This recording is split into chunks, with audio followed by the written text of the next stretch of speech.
تماشاوان هجا مرحبا جوارا ام وک پرتوکا کردی به برنامه که نول پیشبریون ناوی برنامه ما ریوکره راستی حتی ساعتك برجي مناوك دن ام فكري بون بناوي تشبسكار لي درهنر اما ساميه خانم گو نخوش ناوك عربيه مناوك كردي لي دينن تشيتر به مگو باشه نخم چه دينن ساعتك مثلا شوين او هري داوي ما بناوي ريفكر يعني كسين كوري لقال ما ودكه ما بناوي ريفكر داني مالاوي جافا جبر شوندام بناوي ريفكر في برنامه هر هفته هر درنگ دو هفته كم برنامه که بکشن ما بس تمامی برنامه اوه ام تخوازن کسی دناف کردان دا قاده کردی به تایبتی کرد ریوکره ری نشان خلقی ده آنگو گریشیمجیه آنگو به عربی تشبسکاره متشبسه و به تایبتی کاری که به کردان را مجول تکه وان کسان ام تخوازن بخن پیشبری و تجربه اونوان جوان بپرسن و تماشا جی نشان بدن احتمال بلکی گله کس جوان استفاده بکه ایرو میوانه می یکم لزگین کتابچیانه لزگین کتابچیان همان دمی راکیب من جی و میوانه می پیشی بفکرن راکیب منه جبر بی ایرو کک لزگین لبره تو بخیراتی برنامه ما میوانه می یکمی هیویدارم تو باشی سپاس بریارتی که تکلیف ما پیش نیاز ما قبول کردی برنامه ما که پرسه ما یکم ام تخواستن تا ناس بکن یعنی لزگین کتابچیان کیه چه دکه بکرتا سنک بحث هاب که باشته بی زور سپاس و برنامه تر سر خیره به هیویدارم تو گله کسین وقت گوت ریوت کنج کار راج خلقی خوراج ملت خورا و تو هم ببینه کیف خوشیش تر بحثا وام جرب کن داگو بهتر بگیجه ملت چی و یا دو ام نرا کی بهبنیاو يعني كيم زدم حمان قاعدة أنا أري له كارم هاردو هيك أجي برتو بروشم لبيجم من برتوكين كابجي هنا برتوكين زمانين بيانيج هنا إنجليزي ألماني زوان جيت بروشم بحث أخوك من عفهم لازجينا أج قندكي نابرة مديادو نسيبين بيجنا دالين جارة كده قلت إن أف شامبانا دالين جور دركتها هينجي وقت راستيك ومنديت يعني أما بحثات تشتكي ساتكن أجبي قنديما لبهترين لباجر مزن بوم حتى ده دوازده سال يخرج الور بوم پیش تیوی مهات نهاجی هگود بجن آواز بی آنجی سریعه جهکی بچه توریستیک يعني ملت جهکی نافداره جوا آره يعني جورج گلک کس چنور از بجوکایا خو بکاری دانستاندنه و مجولم جبرك باوی من از وی چاخه دچون پولا پنجام فلان به هفته دچون ما ويشاخي شمك ترلك فلا مدستان ما تبرن قندا أجي تشتدن ما تبرن مزار ما تبرن جهان جران نجباقهم بفروشن كم سالي بيجاه؟ يعني 11 سالي فلان بيجم يعني 11 سالي فهم تكرم بيجي كل لازقين دنا بازرگاني ده يعني بريوج كفات جانا تيم بيرامز بيجن دمك كي تخينا أكيد هي سم رباط ده إلا هن كسي بيش جو بيشيا و ريفا كربن جوارا بشتيوش خو كم زده وي كاريت كي يعني بزم گلك كرد ما يجو مناستكن گلك جوان كارمندن آواهيا يعني آواهيا چتكن استسيواجينا بياجينا نظام چه همي وا كاراتكن ازارو واجي كم زده هگر سروي ودچن اوجي دوچ بشكل ريودچن جاي من يعني باوي خراز چوم هر جهي وما وقت بجواج مناستك يعني اوجي بو شانس كي مازم بو پاشی آنها و چند سال جی کاری پرتوکان کم دمت فروش چند سال تو دوی کاری داری؟ یعنی وکی کاری پروفسیونال بیشتر جبر کو سر مال پرن دو مال پرن آدم فروشم دست پیک دستی حبیدن هبون گویک جوانا نام نتوی آمازون و یک دنجی لوکال یعنی ترکی بهترین تیزانی لدرواج کاری دانستان داریم که نادر کتابه وجی بهترین پرتوک دست دیامینن لانوج تفروتن الورجي دفروشم أنا و 5 سال لهر دو مال پرنده از دفروشم لبری وی تابی 2014 و 13 و هم دست پیک وشاخیل سر آنلاین فیسبوک وشاخیل آنلاین هبو یا؟ فیسبوک هبو يعني أنا زده کس نبکارنا يعني فیسبوک ما ویدم فیسبوک هبو وش بلیویجی همان سالان دا من مزایده اجت کردن لستانبول قافک اول هبو ملور پیشنگ اکی دست پیک دا مبسته فروتونا وام پرتوگام بیام چما دست پیک را پروژه راستی نه دست پیک نتامن فروتان نبود متخصص از پرتوخانه که خوش خورا بکم هین دمالی سیدا پرتوکن گو متخصص بخوینم جبو خو جبو پیش روزه جبو زاره خو فیلم بیان ان پرتوکانه که خوش عواب کم لمناری که هم زیاده دبن همجی از نما کارم و همیا بخویم مثلا جمعه که مستندن از نما تخازم ما بخویم میدی مجبور جوان دست خود رخم ایوجی بریا يعني تقاسة كاز بيجم أو قاسي بربلا بنينا مخابن هم نال تركي نال كردستان تشتكي زدنينا للمسألة الولايات عندنا مبيست يعني براستيجي أفكاري تقاسة يعني دانستاندنا شو بيدي شو جمت زيادة بيت شو جمت كيمة وان كاري جالي جام كل الواندرا كيمة مش خاص أو برتوكي قد دستي من دزنا خاصم بمينن مقول زمان بفرش مش دوسان دست تشتي باش خرب بستينم هدي بشدة ما كي بوكارج مرة يعني بله پکی لبجمت بهتر کتابین دست دویم هی یعنی ین صفرانه بهتر کی جانی دفروجی اول دسته سالن داوی هدی ایک انو جه کردن زیاده تر بون جبر کو ایک کردن پشتی پاندمی به و مخابن دیتناوان زحمت بون بر کو هم از استانبول بوچاخی هسانتر بوجوم دیتنا پرتکن دسته دویم و بری پاندمی جمرد يعني عاجزية واجد تشتري كفن أنجي كذا أنا من دست الدوار نبو لبشتي باندمية أبكي أو ستريليزابون أو نوبون خاصة تشتري بحقش مروف نما هشتنجو هم بفروشن هم بكرنجي وجي بازار تانكر مخابن إجبار بيجي إدي دست الدوار. پکی مثلا دست بيكي وقت برتوكين كرديان درباره كردان تخواست بفروشي يان تبگشتی تا دست بکر پاشی هیتی دیوگری کوریچا و آنها شاشم پرتوکین تا بهتر درباره کردان یعنی هر یعنی ین نام تیوی ترکی ترکان جیبل کی هبن لی بهتر لازم کتاب چن و کی کتابچیه کی کردان تیناس کرد يعني از سابجم وقت موتو یکم شخرا آوکرم و گفتم پرتوکین باش اره يعني از خوازم پرتوکین باش بدمو بستنم يعني دست بکی جبركو بهترين بياسات تركي گشتر بوش بر استانبول بو زده سال کنگی بو 2013 14 راستیجی عالیه پرتوکین کردی وجی باش بو نه بیام باش بو çünkü zanenge vedbun hedi her دچه kitabın kurdi behtir dahat fırlat بلابونا وان هندك بو ha belabun problem يعني مثلا gelek جهانت ديت يعني بشتوي بد سالة كدو سالة حتى 2016 هنجيز بجم او شخص مثلا مال برينها مازن قلت التركي كتابات كري وك دي ان ار وك ايدفيكس وك كتاب يدوا مال برا حميان تقريبا برتكان كردي بيدبك بله هي براست اما تاني دو ساله دما مخابن اشتي دما بروسي اشتي دا او تشتبون بله ادينها تولد نري اري قيد كرينا دستما هنا ما نايفروش راس دما مش دست بي كاري كر وچاقي دوان مال پراندا تواهي برتكين كردان برتكين ان انا هم نورن دست خباوي جوان كتابانجي حمود دهات فرود راسته اف 4-5 سالن دابي از بیم خی هر دچه کمتره يعني دو قالك قيدي وانا هنا بينم قد خلنا ها وقت اقول اللي بده واصلات هات فرود بله راست بلکه که تسکتم پس چما مثلا تو بهتر دقاده کردی داد خوازی بسکنی یعنی چما تو مثلا تو تکاری مثلا به هر وایت قاده ترکی داجی آنجا ترکان داجی وان کارا مکی چما تو بخصوصی و کتابچی که كردي تي ناس كرنت سبب يعني از باورم ويك برسيت توش كي برسي همان تشتر بيج يعني مثلا شغاله من ايجو كاري شانو يتكن كاري موزيك يتكن كاري عندن يعني ازنا كوز هنرمندي وهنرمند بيجم لي ما بس دوا حميه هيك او تشي كاري بكن بلي زمانه كردي از بيجم او بكن بلكي عاليه مادي وجاليه ناس كرنه بيجن استكي باشتر لمسألة نأوى يعني مسألة دردك ما هي دفعم بي درد خو هر کی چوب که يعني از مثلا جوجا پروش مس خوازم هم جالی زمان و هم جالی خواندن پرتوکین کردی و نویساندن و پرواکردن و شروع کردن و چه عالیه گردای خواندن پرتوکین هبه از خوازم با کردی بکن تا کو بازار قامته دا گشتر ببی يعني برای مثلا جارا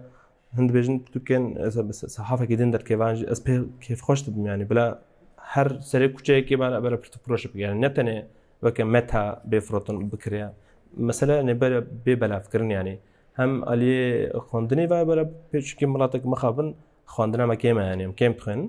فيو زادتر بي فيسا بشكل مكرر ممكن يعني بله peki تشتكي تبرسم حيانا مثلا علي شركاتي و تو داخواس زين تشيبون يعني تشخورا شركه نو بگري هم جبر کو كاري خو مازن تر بكي انج داخواز نوی رنگشتر هاتن یا نه 2 سال بره 2022 متخواست از استانبول دی وقتم ورم عمده الفر دبي كمازن فكم ببم هم بالافكار هم جي فروشي يعني دست دوا انه فرناكي يه هري جو از بيجن جرال جم زده هنا يعني نا هجمار كي وش خودي وش خانه جم هري كي قوبيه كي 10000 جم هي 1000 جم عن 2000 جم هي اما جبت جوره وكجوره يعني مثلا بفكره لتنينه باكورج يعني هر چهار پارچه کردستان و قدين جي برتوكين قول دياسبورا هاتن شاب كرن فلان متخصص زي بكم سرمایه که مازن لازم بود مجیب چکی حول دابو گوز بکار ما بکم لیم خابن تشتکی نخوش از بیش مساحت مخابندن جبرویجی از او فکری من مخابن پاش معنی نتا من هبو گوز بلکی بکسه کیره بلکی به وشانخانه کیره فرقنات کجوی دمه بله چونکه راستیش بو کومرب بو خزاوان کارم مازنتر بکه به تایبتی کارین آنلاین دوی تقص yatırım hebben ve takas derdorete devlement hebben ku pişkiri bide ta anji beş şirkete nakwa mazın bun pır zahmete bu numune mesela ki em Portugal kurdi despek da stana sarıxa bun paşayan bun sekas anha mesela 6-7 şirket şirkete ki da le yaka şirk mene girta ihtimala belki Portugal kurdi ve ka 6-7 sal beri bu yani bisaya van yatırım am Portugal kurdi belki parça ekji ve her çıkas ket zidetir jiveli parça ekji avun perin nu şirketin nu kutin rastlık kelacanak nu da şirkete jiberwi yani az bu kadar jivet peşniyaz kim yani eğer daha fazla bir rengi haben şirketin başabın to bugri belki bekar bir behter bir işi mazıntır belki yakar daha fazla var yani sadisa da rast tajbako yek dest garet iştekip çuk ama galek bun garet zidetir bkin ودویج یعنی کم زده اگر پشتو کام فهم بکه زمانه ویج نوروکای فلان فهم بکه یعنی وقت گفت جی اگر جی امروز هبه مثلا دپه که مثلا جی تایید دو اجی سرمایه اگر دو بکار به ریو بیکاری ادی قد همی وارا از بجم نگو والا ل برتفکریه یعنی بله راسته آنها یک نوا چند دقیقه تو کاری سپارش استرالیا بستنه کیم از سینما مثلا شین میشه كان بفكر بشتي برنامج كان دي صباح من اساس جرك تجي لسري مثلا شنو يعني سر شركات تجي جرك زال شويرين يعني باربرار ما خصت بافرا كاركي بكن بري جوز دس وافروتانا مال بريدين بكم من البرتغال كردين سر مال بريويم خاصه بفروش من جبكو سيستما وينا الجوري برتوكين جوا ريبور از بجم الجوري خاما دكريبو مال بر باركرنا جه جدا هلاكي برتوكين دستيديوم زحمت بو مخابن چنه بو خوزی چه بو انا بریک هیسانتر اوی باش جیب انا استخازم يعني گم هفرش ام هندك يعني وقت به ام هبدو نكرن ام هبدو بشتي ندن قالك دبي قدك راسي قالك ريفاكرين كيم انا عندي شركتين بكرك هندك انا زدتونه يك جوانجي لازم كتبتي انا باكي تستقدم برس مثلا حيانها من هیوید کرد که لزگین جوشان خانک آوا بکه چون که کسی این کد که وی قاده چه نیویز کار به چه ادیتور به چه وک من ام بیشتر پروتوفروش به پیش دم کی احتیاج که ویرنگی دی بینه وشخرا وشان خانک آواد که حیان ها تشتکو سات فکری آن پیش نیازاتن چون که قاده دایی تو زنی هلا چی کتاب پیوستن چه تیم فروتن چه نای فروتن کیم ده تجربیامون با هی یعنی تشتکی ویرنگی تو فکری آن نه یا راست دد تشتد نوی پیاسی دست بجم قد سلیم نکردن یک افکرنا وشانخانه که یا دو مجبوری فکرنا جه کی یعنی جه بعد ما که بری اشبا کوملات فیزیکی دچو دکانه که البرتغال دنری آنها او کم بی یعنی از نبجم تمامی خلاص بیا یا دو اجی وشانخانه ما تیرا خو هنا یعنی از بجم برتغال گوته چاپ کردن بلا فکرنا وان دبس کری که مثلا ناگیجن دسته خوینر ها خوینر جن گوتشت کو صحیا انج خوینر جی کمه يعني او خصوصا او مثلا مجرى دسبيك جو تشامب كرديت كان افو يعني متخص امي تشقى مي قاد يعني ليستيكا ك صالين 2000 دهوان هبو نافي تشبو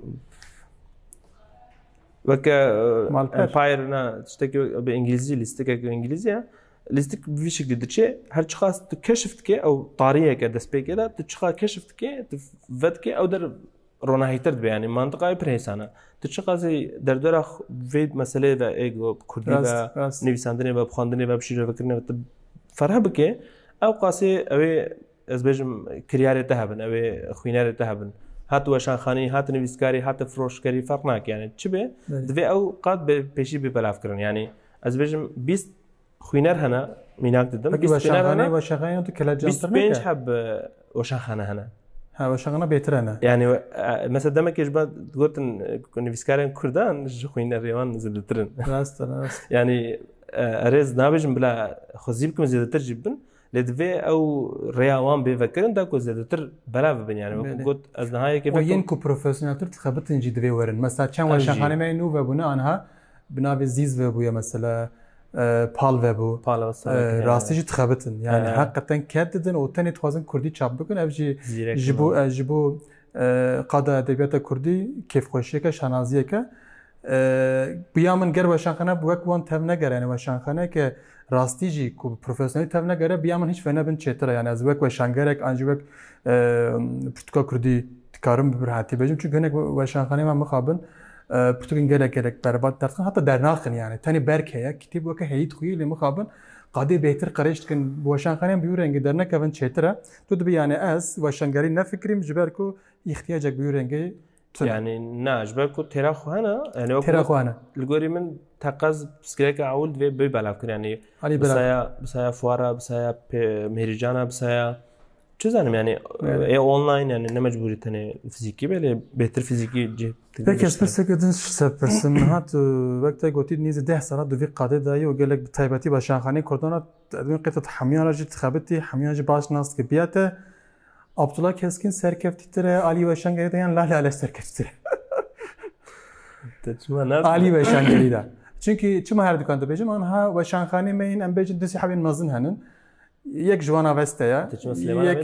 Yek jwan avestaya yek jwan nubuhare embejin ekem nave kek Süleyman embejin Süleyman'a. O yeki dinci Lale Aleşe. Ve ke hejmar koyan benirin hejmar herizde avestaya. پشتی هجمار وقت پرتو کاریزده لیسه جبری مگوت یعنی لالاش آن عبدالله کسکین و دقتی داشتی هر چیزی و هر دو بر بچه و هر چقاس لالاش افسالم داوی دقت دا و شنگرده نخویجی لی خودی و شانخانه لیسه بیات بهروا یعنی آلی کاری و شنگری و کی جان سرکتیره یعنی پرتو کن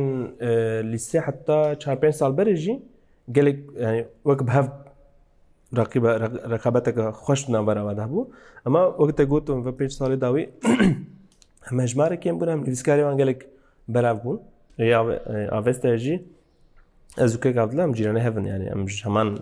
أزبيجم نقول دي أما ما كتابي شو راست ليه راستي دجي أشبكو زيادتر من وقت بوان ردرباس كريا أز شو ما بهتر أفستاي أز بهتر كقبله ناستكم كداوي جد بينم يعني نقويا لال كيما للجوريمن أفستا بشان چیکه پیشتره یعنی أفستا پیشتره پکی پروبلمت بوشان خانین مرا چیدبن آننا وشانگرین مرا چیدبن آننا یعنی بیاتا و قادا وشانگری کردی چاوی مثلا از بخواد گلک پروبلم تکش آج مرا پروبلم تکشن هر راستیه بیاتا و yani وشانخانه ما چی راش دانه yani راستی جوی کاری صدی چند من پروفسیونال چیت کن yani جبکو از گلم پریمرو و کی اپتیمیستیم yani تخازم تشتیم خوش تشتیم باش ببینیم و کم زده اگر بواره تکلیل دینیم جی حتی هم تخرابیه که از بجم تاوی نیت یا لی هن جاران مثلا از بجم هن وشانخانه یان قد زب برسف نادم مثلا بيجم بشتوك لازم جمرة از لسته خامدات كم از بيجم بام بشتوكان دوين بجن دستيمه جبواجي باشا چونك از جبوان كم يعني ري كارم تدهيا لي اوجي دوي بشتوكهم بين بفروتن از قالك جارا قبل لسته حاضر كم مثلا مهك شوندا برسف دلمه يعني مهك شوندا او كتاب مش بيكريا مشتريش بيكريا ادي بشتوك احد بيكرن تشتكي بينامين يعني ليجل امبري كيجان از نهار العمد ما بس صالو كوني في الفرم بيجي حميه من ما الفرن يعني كان حب يك دحب لوانه هنا يك دحب ميردين هنا وكده عشان خلينا يقول الفرن زبالة خبط محمجي بريك يخش يعني بريكو بيجي كار بعرف خبطه سلك يخش بعد بيجي كي مج ما هناك بحث وشانخانه كر مخصص راستيجي في صحبت مدى كيم زدان بحث وشانخانه وشانغري مجبور هم تصورن سرته تخوازم بحث هناك لازم كتاب جام كوكا شركات وكان بيجن شخص كان كتاب تهنا كان جورا كتاب هنا تو بخوازي بحثا جيرو يعني تتكاري بكي بو منا برولما قال بخوازي انا مجبوري بيجي هالبت تو هناك بحثا شركة خبات كار هنا يعني تو نانا تشتمي فيران كي تو كيم زاج مرة بحثا وان مثلا جبكاس كيف خوش يعني رجع قوم دست بكريجي أوجي يدبارم بيجي بكي ودست بكي وعطان هاجي وكا جوهرينك تشاجتنا بيجي تشتكي ممكن بسكريك كنا مدى جهاز بيجي مشان خانة ما وشان كرجي بشتك بروش كم زيادة تجبرك ودبارة يعني بزورة يعني حمي مخابن بدحفة بزورة ديتشن يعني بريك ما زنجي تزناكن إجبر بيجي خبات كاريوان يان تمام دمك يدرج سر ناسكن هر مثلا سه چهار مهجاره که دو گهرن و اجبو خوش بیج مثلا دمك از متخصص بو اوستای بخبتم حتى كم بروجي مهبم از چم بارا اخم لي قلت منها احتياجين ما بيتنا اجبر حتى دمك دي ما زانم يعني زوفاجي او بمالباتي يعني از بيجم او خوشكاويه از بيجم خارزيه از برايمنا فلان كاسه بسمامي يعني ما خابم فيش قد ماشيش بكو او بريكي مازند حوز داني نگو بكاربي جبو خبات كاريكي يعني جي ناخوازي از بيجم امجي دسبيكي و حتى نهاجي از بيجم استنبم وصالك ونيفل كو الفرم برايمن مالاي براوا طاهر او يبرالي كاريام كرياني هم عليه باركرني و هم جاليه ستوك و تشه چدنينا دستمدا و دست پی کنید هاتم وره بجای نزدیکی 8000 هم بون کتابی دستم بده هنجوانات دوباره 8000 جوره هنجوانات دوره از بجم بله 6000 جوره بن آنها بویا 10 و نیف 10500 پرتوک دیساج از بجم 8000 جوانا جدا جدانه گلم پری سرکه زمانه ترکیه هنم مخابن یه دیامین کردیه نزدیکی 3000 2500 3000 كتابين كرديانا هنجوا دوبارنا مجم 2000 1800 حب بلان جدانا اسي من انجليزينا او جنزي 1000 حبي باوركم هيا چارا من الماني هنا نستمدم اسطنبولي قبام توتكرن الماني كيم نجبو عمدز بجم الله كسي يقول فرد بينن وبخازن مع الماني يعني برتكي الماني بخين كارم بستن از بهترين جبك اونلاين فروشم من فرقنا كان الكوبي جانا متخازن يعني كان كتابين جواز حزت جي حزتكم يعني ترجمة ألماني يعني جي برتوك بخا ألمانيا نفسكاري نافدار يعني وكا كافكا وكا جونتر جراس وان نفسكاري نافدار جانا جي برتوكين إمزاكيري بهرفتك مثلا تبي رامن 2016 هفته بول اسطنبول برنامه‌ك ما تشكر بو شبو برتقامي يكم كوباني اجان دوست ما برنامه شبو چاقي جار يكم ملتل وردي بو تو هاتو برنامه تلور 5 بو 10 بو نظام تكتب تستانت او تدايم ذاكرين هاو جارك جي 3-4 سال شوندات او كتب برك باش اونلاين تفروت جانا يعني ادم قي تايبتمنديه لازم كتب جانجي بالكي ابا يعني بينها كتابه يعني نعم تانية تبي اللي تشتب تقول ناف صحافة عند ناف إيجو يعني ناف بياسة برتقال هم عليه خوينري وهم عليه نبيسكاري واناستك هم عليه وشان خانيانا واناستك از گره كتم الرزوان يصدر يعني يا جان دوست تقول تسكت من بي چن حبين اورام پاموك لفدري چن نبيسكاري ما كردي كو از وان ببينم تقص بواد مذكرن يكاوانا مرجلك جمعنا مثلا مذكري نویسکاری و سلیم تمام گلی جمع هنال امزکری وقتی اینجا از کید بینیم یعنی فرق نکنه اگر از بزنم نویسکار گنجاوا از تقص بدون امزکری. ادم تنیجی نوبینا بیشن پرتفروشه کی ای صحافه ما یعنی نورمالم تنوبینا اون داشتی نمایی گلو یعنی sanki تو بری بهتر قطع صحافه دابو هدیتی تو ویالی وتیان يعني اوجي سببه مقول از الفرم ها الفر كم كاس مثلا از بيجم اسطنبول تشي مزايده مازن يعني از بيجم ده هزارم برتوك دهاتن سر ماساي كي مازن ادي ودم از بيجم يكل ري دول ري سيل ري تدستاندن ان هنا ممكن يعني از خو مثلا اول در دورجي از جانا پرفكرنج كم كتاب دست يمين از ذكرم يعني جواج بيجم لك كم كاس شخو كردي ده استديومين بير كم يعني يا شخو خينري اول اوا ايش بقول ببي الاستوديو من ذي هني دي از جو عاجز ببي ادي بخازه تشتانو بكره جهوي نبينه فلان ماش بقول كتابن كردي نكره وسبب جهه بله این وقت زیاد وقتی من نم چند پرسیم هنر تخصص بده پاشرات دا arşivata da olsa imzekiri kitaba ka pır bir qiymet çi bir rengi yani eko pır pelet ke pürtükek bir rengi he yantune يعني اي مذكري يكا imzekiri اري يكا برتو اكو دستم هيا برضو 2014 بري رحمت كي هاتم اسطنبول برنامج كده بزوري داخل بيش تقوب امزابكي تاني امزابت يعني ناف تشتكلان في مقابل او هري بقيمه ازبورم وكديشن حب برتوكان سر كردان جو بهترين بياني يعني فيسينا يكا نورتين زازا جو تشابا ولا فرنسي ولكن هذا بخوي مذكريه انا نايم مذكري او بخو تشابا ولا جمعها يعني نايم مذكريه مذكري او هنا و يكا بختار عليز باركم مذكري هاي الجمن يعني يا جاندوس نمان ادي جاموس ما تفرط برسكدن استخدام برسنجلو خيال انت جبوس باروجي تشن يعني چه خيال انت انا بطيبتي دفي قاعده خيال انت هنا يا انتنا يعني كاري خوبه او تشتاقوا من نيوجو شتيب مجبوري استخدام بدي سبيك بينم يعني اگر اير او درفتا من قم بحث كري هبيا تقص تشتعول ما بكم جهكي مظن و طبي تكمل يعني ازبج محمد رفيع فلان بفانتدا بهرد وشان خانه جو ادي او بخون ادي خيرات نابين جو بفرش ازي بو حميان بستين بجوانا نا حمي بتكان جبوكو بلا جوجل جمزه دبن يعني بفكره انا از بو خازم بلكي نزكي 100000 كتابي زانم چت شمدان از كارم حميان بستنم بستمكي اوابكي هم اونلاين هم وك بالافكار جي چلبه چونكي پشت دمكي تو بگينه پرتوك فروش دنجي مش اخذ كاري بالافكار جي تشتكي وسط خازم يعني خيال مني مظن وتنجش بو هم لوكال يعني خازم بربلاv يعني هر شيء دنيا نيته مال پروکرنه یانتنه جبو ويجي دفي اف تشتبن يعني انها برتوكي جود استمدا نهجه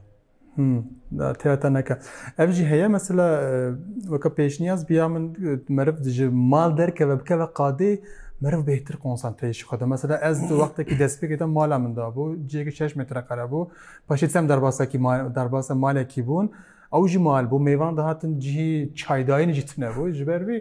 بیا من چخاز مرف تکه و قادی او قاز مرف بهتر kurumsal tevbe göre behtir merif konsantre kari koydu bi yani tu bikar bi amın vaka peşniyaz behtir ciyeki bikar bi ve ki yani jimal merif der ki helbet mal artıyor gelekene aliye masraf eve li merif ka qadi bi merif behtir konsantre kari koydu bi se helbet tu çetir zani keki pirsa min adawi eve şiret inte anji peşniyaz inte jibu taybeti civanin me يعني كل ما تماشات كان حين يانتونان يعني كاسين كنت خوازن ام بجن قاده كردي دا قاده كردان تشتكي بكن تجبوان تخوازي تشبيجي يعني هي هكي هبه قوتنيتا دمن بري جبوت تسبيكرنا كاركي بريفبرنا كاركي سرمایه لازم يعني سر نجبو كاري غاز بجنها مزنتر جبوت تسبيكي از باورم نها جبوت تسبيكرنا تشتكي سرمایه او قم مزن لازمه بله انا هاتو بخو تشتكي ندسده تكاري مشتري جير بيني وبدي فروتن ادي او تشتغل تخازه بهتر سر كردي به هين باشترا يعني برتغال كرديش بو فياوي تكاري بدي كرن يعني مال بركي خوش فكاش خورا ركلامه باش كا از بجم نويسن جدا ببينش سروي جبو برتغال بروشير بجم طبي وكي دي فرق معك تكاري تشي بكي هم انا همت عيني منطقه حتى جبو تشتمزن مثلا نافي به دروب شوبينج بجن ندست تشتك تو مشتری جد بینه تو دیشن اگر تو خواندکار به اگر تنش با خود بخوازه خرجت که کش با پرتوخانه خو آب که ابری همه فکرینا و قوت خواست دلت خواست بچکی سر خبتی راحت تکار بکه بسکن سر يعني برا از خوب مسافر يعني حتى انا هاجي مسافر از نهاج شنو جمجي قالك جران برسن مثلا بتايبتي كسين كو باشا كردي تخوينا جد قاده كردي دانن دچنتين يان کاری و شنگری را موجود میان دبی قیتنی کردی و شنگری آنجی نویسکاریه یعنی اوقات یا او نینه یعنی کردی به صدام به هزاران والایانه که تو بخوز یعنی آنها آمو بخوزی 10-12 پروژه میانه یعنی دوی توی پیاسه آوا بکی یعنی تو نمجبوری الا هر خونده نمجبور به ماموسته مامۆستای کوردی gelek مامۆستای me hene em bêjin mezûn dibin îlla bin ji bo qapis xebin nehewce tu serxe bi wan bêjin yani rastî jî wek te gotî ew qas hênkaran da perê jî nehewce yani hênkaran perê jî nehewce yani mesela ji bo tişörte bir fikre yani evne Nexşa Kurdistanê veya Brezilya'ya dişibe Kurdistanê ama Kurdistanê îro de otobüse de hat bîra mesela tu tiştekî dinivîse tiştekî Kurdî binivîse şu ev tiştê spî li her cihê tê firotin heta cihê got lê firot dikarê tenê dizanê ve bikarbî yani ew jî hêsan tu yapay zekayê dî pêşê çêkirî dikarê dizanê ew jî bide çêkirin û bide çapkirin tenê bo te tiştê lazim e tu ser Instagramê an malperê êdî ku dixwaze bifroşî wan çêka piştî demekê dikarê yani divê pê mijûl belli yani bê parve bê derdorê xwe bêjê berê zengînek hatibû ji bo şirketê me sohbet kiribû got çi fikriya min gazê paspasên Kurdî çekim paspas çawa yani min ya paspas normal paspasên devî derî Kurdî tu bixêr hatî Allah Allah ya çima nebe yani got milletê bielîmî dibe yani mesela ji projeyekî me bêjim lê kesên ku bixwazin bila çek em ê ji wan bistîn nevin bifroş yani qad gelek vala lê ême diçînê tê nû weşangerî nexwe pirsa dabêt min got pirsa lê zêketin pirsa çima zengînên me naxwazin qada Kurdî de yatırım me karekî bikin yani ev gelek hatiye ser me ji ber bibim yani çima zengînên me qada Kurdî de nînin yani qada Kurdî bixwe yani ne ku bixwe Kurd yani gorî fikrê xwe bêjim yek nizanin yani nizanin potansiyeleke mezin tê de heye yani nabînin ya du tirsin sadî not ditirsin yani em ê ew qepere razîn em ê tiştekî bikin ama sib di sibê dest ser bêdayin ji bo ku Kurdî ya ev her du tiştê serekene yesiya çara jî işte belkî li wan nebawerin yani ez bêjim xweştirîn li belkî nekin filan ew jî heye ama ewil her duyê tiştê yani yek nizanin rastî jî nizanin ka bawer nakir erê bawer nakir yani nizanin û tirsin û yesiya jî got kariya nebawerin yani ku tirsin jî mesela yek hebû ji nav partî de jî bû çend sal berî me sohbet kir